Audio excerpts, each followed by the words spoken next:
Written work. Oh, It's like being back at school. we went to school together, me and Chris, so we have lots of in-jokes that you'll never understand. No. Not that we understand them either. No. Anyway, hi, I'm Matt. And I'm Chris. What are we doing today, Chris? We're doing a Monkey Monday. Monday. It's hard. I told you it was hard. Well, you know. Yeah, we're going to talk about OKRs. OKRs, yeah. Again, maybe. Yeah. Well, this was one of my middle of the night kind of... Oh, you should get more sleep. I know I should. I drink too much coffee. There's a kind of a thought I had in the middle of the night, and we found it really good, haven't we? We've been talking to companies about this, helping companies set up some objectives and goals, and it's quite hard a lot of the time. Companies get really stuck in the rut of setting goals. Goals normally sound like this. I want to double my turnover. Yeah. Think of another rubbish goal. I want to sell 50 more cups of coffee. Yeah. I want to be number one. Yeah. I want to live on a yacht in 5 years. Yeah. I realised that a lot of company goals can just be really self-serving. And there's nothing wrong with having a financial goal, but really I think it kind of sits more of as a KPI. It's a measure of how well you're doing as a business, really. They're important to have. You want sales targets. All these things should exist. But I think what we discovered makes really good OKRs and a way of thinking outside the box to create good OKRs is they should serve one of 3 C's. Oh, yes. Yes, we talked about this in another video, but we're going to go into in a bit more depth in this video. So they should serve your cause, which is your reason for being, really. We talk about this a lot, your why. They should serve your customer, or they could serve your crew, your team, your staff. And have your 3 C's in line is really good. So everyone has those in the back of their mind, and they can use those and run with those, so they can pull the business in the same direction. If your whole reason for being was to allow you to live on a yacht in 5 years, the people at the bottom of your business, the worker bees, they're not going to want to do that, are they? No. Or maybe they don't like you and prefer you to be on a yacht, but it's a pretty crappy goal for everyone else to work with. Yeah, I think if you set goals that are aspirational and look self-serving to the business, you know, whoever's in your warehouse looking after your warehouse stock, if they feel like they're contributing to something greater, it's gonna bring them real value, I think, which is a very important thing. Yeah, and we're into businesses which are more ethical and having a hierarchy as such like that. Yeah, so I've seen it really change the way businesses approach lots of things. Even online marketing, it's a really powerful thing because it can create campaigns out of nowhere, rather than just doing campaigns for the sake of doing a campaign, or let's post this stuff around social media just because it's what we normally do. Let's talk about our product. Let's talk about, you know, the same old. It allows you to start telling different stories, I think, and those stories can be aligned to those goals, and it makes things easier to measure. It just fits so neatly together. All right, well, let's come up with an example company to work with then. Right, okay. Right, what about, lots of people working from home at the moment. Yes. So people are building sheds, aren't they? Let's have an eco shed company. Okay. Let's pretend we want to build sheds from reclaimed wood. Wow. Okay, fine. So we need to come up with some OKRs for that company. Yeah, well, we need to define our cause first, really. I think that's an important thing. Okay. Because why do we exist? Why are we using reclaimed timber? Well, I guess it's because we care about sustainability, we care about the environment, we care about global warming, all these things. So our cause is a simple one. Your cause could be something completely different, but for these guys, let's assume it's that, because everyone gets that, right?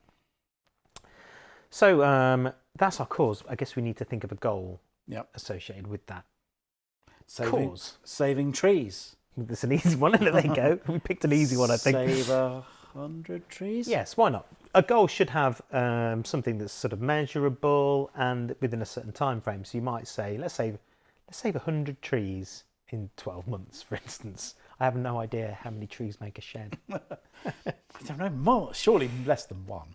I wouldn't Big know. tree. Maybe Who there's knows? Maybe there's some tree Yeah.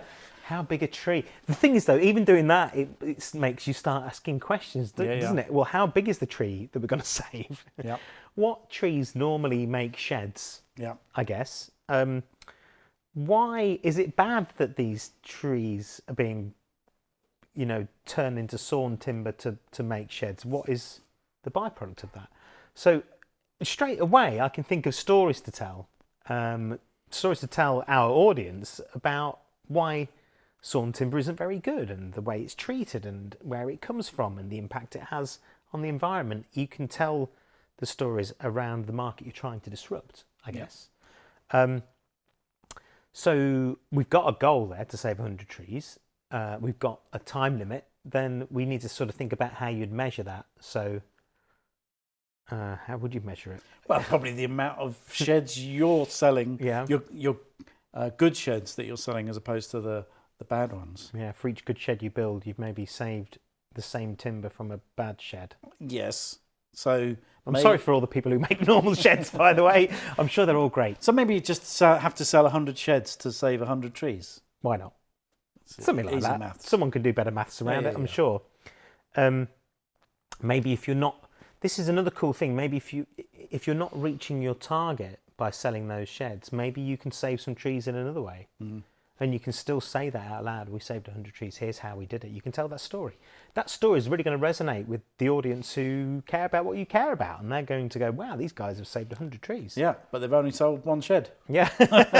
They've gone under. They've not made any profit at all and they've died. Okay, so that's cause done. Yeah. Actually, the good thing about that cause, though, is what that is doing. You are putting a bit of a financial goal inside it because you're going, look, we need to sell X amount of sheds. And that's going to help your business because you're going to be driven to sell the sheds to save the trees. You're not driven to sell the sheds to make the money. Yeah, yeah. So people who are installing the sheds, they can go, great, we've installed this shed.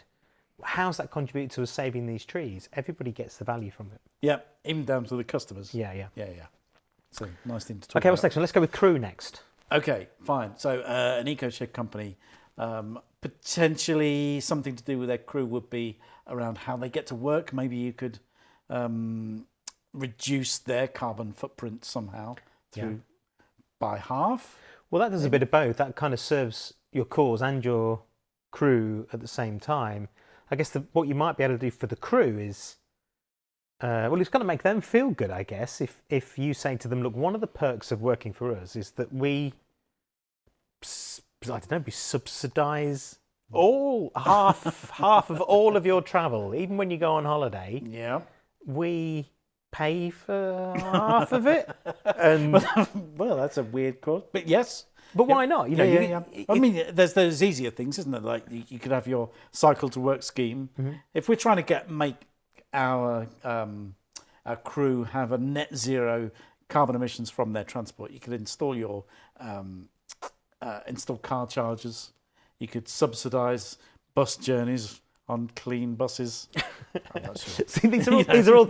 You see how straight away it starts changing your business. It's not just these goals change your business, not just how you operate and how you market yourself. It changes everything in them. They're really great. Yeah, and it's stories that you tell potential clients as well. They even do this for their staff. That's pretty remarkable, isn't it? Yeah, and your team will start telling that story too. They'll start talking about what you do for them. They become your brand ambassadors as well. So when they're rocking up and installing a shed, they can say to people, well, we got here today, we're in this electric car, we have paperless, signing of the order, they're saying they really look after me. They pay for half of my flights to wherever I go on holiday. Wait a minute, that's not very carbon neutral, is it? Well, if they're offsetting it, I don't know. We're riffing this. We don't know. We're making this up. You'll do a much better job, I'm sure, of doing this in real life. So you've done two C's so far. So the third C. Customer. Okay, what can we do for them? Customer. Well, look, let's go off the environment for this one. Okay. Why not? Maybe what you want to do for your customer is make it really easy for them to buy these sheds from you. Maybe you just want to give them a finance option. Yeah, because it could be slightly more expensive to buy an eco version as opposed to a normal shed.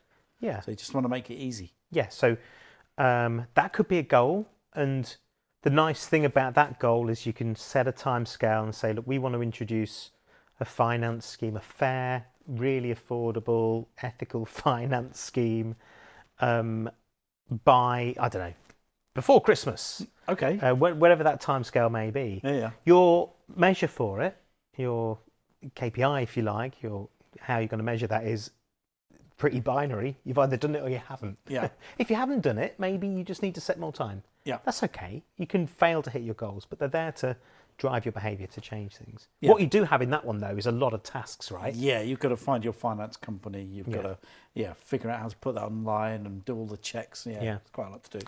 There's some software as well that help you organise this stuff. Check out some OK software online. Mostly it is in the format of, hey, here's our objective, the time scale of the objective. Here is how we're going to measure it, and you can, input your own metrics in that to see how you're doing. And you can even use it as a bit of a project management system sometimes. Here are the things we need to tick off to actually try and start achieving some of these goals. But what we've seen is when organisations and businesses adopt this and they work with it inside their marketing team, or they work with an external marketing team such as ourselves, is that it really helps drive the behaviour of the whole marketing strategy, because everybody down to the people who start doing social media posts can go, aha, I'm part of what I'm doing here, and it brings them loads of value as well. Part of what I'm doing here is helping save 100 trees. Even this little campaign here, that is what I'm doing. If I can convert some people here, I'm saving some trees, and it brings loads of value and reward to everybody who's working towards those joint goals. Yeah, and Mel will put a link to to the TED Talk by John Doerr. Yeah. Who did he invent it? Did he come up with it? Why not? We can say it. You can't prove otherwise. It's an interesting TED Talk. He's slightly evangelical at one point, but it's a good watch. Yeah, it's a good starting point. We'll put some links to some software on there as well. Oh yeah. Poor Mel. Thank you, Mel, by the way. We love you. All right. Well, yes. Well, we'll let Mel get on with those things, and we'll see you next week for another Monkey Monday. Monkey Monday.